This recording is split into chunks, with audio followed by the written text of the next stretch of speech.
इन बातों को रखा, तो उन मुल्कों पर क्या असर जाता है, जो विकासशील मुल्क हैं, जो छोटे मुल्क हैं, जो शायद बड़े मुल्कों को देखते हैं कि वो क्या राय रखेंगे और उसके बाद फिर वो अपनी एक राय बनाते हैं।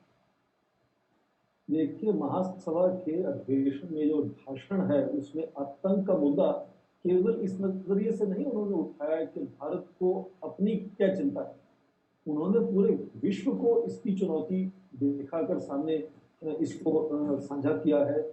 और उसके लिए भारत लगातार संयुक्त राष्ट्र में कोशिश करता रहा है कि अंतर्राष्ट्रीय स्तर पर एक संधि बननी चाहिए कि आतंक की परिभाषा क्या है और उसको सुलझने के लिए किस तरह की रणनीति बननी चाहिए। तो भारत का जो यहाँ महासंवादित भाषण है, वो आतंक के मुद्दे को भी विश्व पटस्थल पर रखता है और वहां ये दिखाना चाहता है कि भारत उसमें क्या योगदान दे सकता है। यहाँ तक आप आतंक की बात करते हैं, तालिबान की बात करते हैं अफगानिस्तान में, तो पूरे विश्व में उनका जो दोस्त कहलाने वाला पाकिस्तान भी उनको मान्यता नहीं दे पा रहा। तो इसलिए ये चिंता नहीं है कि कुछ देश जुट जाएंगे उनके साथ या वो आतंक को बढ़ा सकते हैं वहां।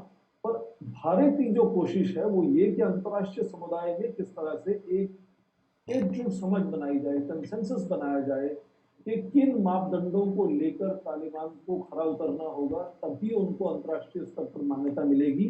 और दूसरी बात, अभी उनके महासभा के भाषण से पहले जो लगातार उनके शिखर वार्ताएं हुई हैं जापान और ऑस्ट्रेलिया और अमेरिका के राष्ट्राध्यक्षों के साथ और क्वाड में, वहां भी इस मुद्दे में बात की हुई है और सहमति बनी है इस बात को लेकर कि किस तरह से अलग देखना चाहिए कि जो मानवीय संकट है आज अफगानिस्तान में, रोजमर्रा की जो ह्यूमैनिटेरियन क्राइसिस बन रही है, उनको अलग तरह से देखा जाए और इसको यूनाइटेड नेशंस के इस्तेमाल करके वहां सहायता पहुंचाई जाए। जी। और उसका ये मायना नहीं होगा कि हमने तालिबान से रिश्ता खोल दिया है और तालिबान अलग नजरिए से देखा जाए।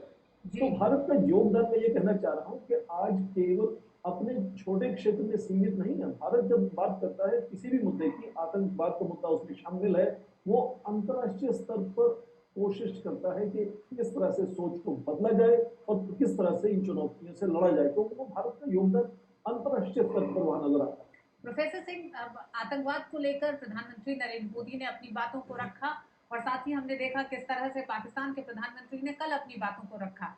तो क्या इस वैश्विक मंच पर आतंकवाद को लेकर दो रुख बहुत साफ दिखाई देते हैं? पाकिस्तान के प्रधानमंत्री की जो चिंताएं हैं और भारत के प्रधानमंत्री की जो चिंताएं हैं वो बहुत अलग है।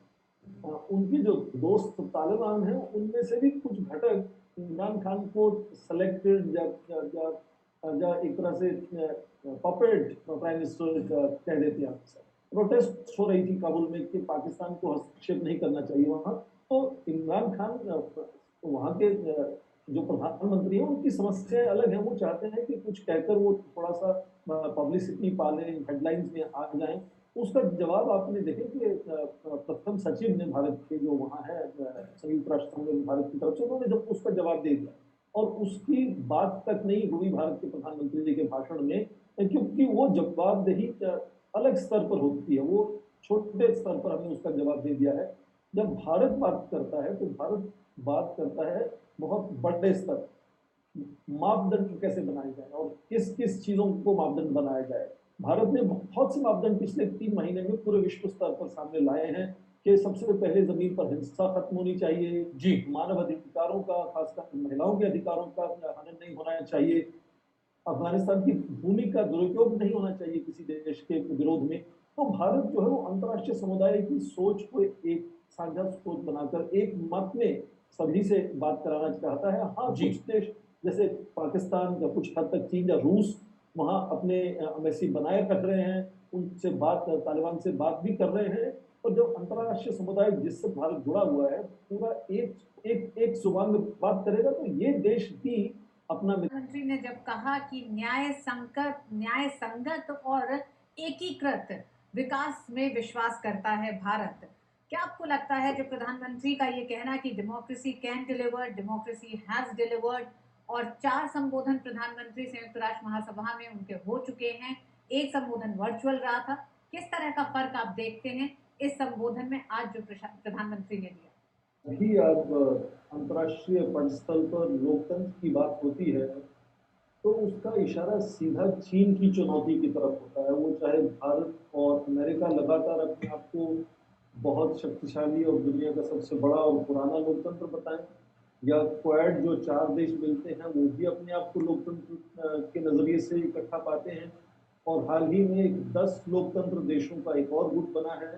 तो लोकतंत्र का जो इशारा है वो केवल जनता को प्रतिनिधित्व देने तक सीमित नहीं है। आज अंतर्राष्ट्रीय स्तर पर उसका संकेत सीधा चीन की तरफ होता है, जी और ये एक तंत्र और लोकतंत्र को अलग थलग दिखाने की एक कोशिश है। और भारत में जो लोकतंत्र है वो पुराना भी है और सबसे बड़ा भी है, और बहुत अच्छी उदाहरण प्रधानमंत्री ने दी कि किस तरह से लोकतंत्र विकास में पूरी तरह से सक्षम है और किस तरह से एक आम नागरिक देश का प्रधानमंत्री बन सकता है। तो अपनी उदाहरण से उन्होंने इसको पुरजोर अच्छे से समझाया कि भारत का लोकतंत्र, जिसपे कभी कभी सवाल उठते हैं खासकर पश्चिमी देशों में, जी वो किस तरह से कामयाब है जमीन पर, और कई बड़ी बड़ी योजनाओं से लोगों को लाभ मिल रहा है, उसका भी उन्होंने जिक्र किया उसमें। तो लोकतंत्र भारत की ताकत है, और उस ताकत से भारत विश्व स्तर पर किस तरह से उभरती हुई शक्ति की तरह से सामने आता है, उस नजरिए से लोकतंत्र को प्रधानमंत्री ने वहां कोशिश किया समझाने की, सभी राष्ट्र के जो प्रतिनिधि वहां बैठे हुए थे उस वक्त। जी, बिल्कुल, ये बेहद महत्वपूर्ण संबोधन अपने आप में, और फिलहाल आप दोनों मेहमानों का हम शुक्रिया अदा करेंगे। मिस्टर अनिल वाधवा जी, आपका बहुत शुक्रिया। इसके अलावा प्रोफेसर स्वर्ण सिंह जी, आपका बहुत शुक्रिया हमारे साथ जुड़ने के लिए और इस विषय पे विस्तार से बात करने के लिए। आप दोनों का बहुत शुक्रिया। फिलहाल यहाँ पर एक छोटे से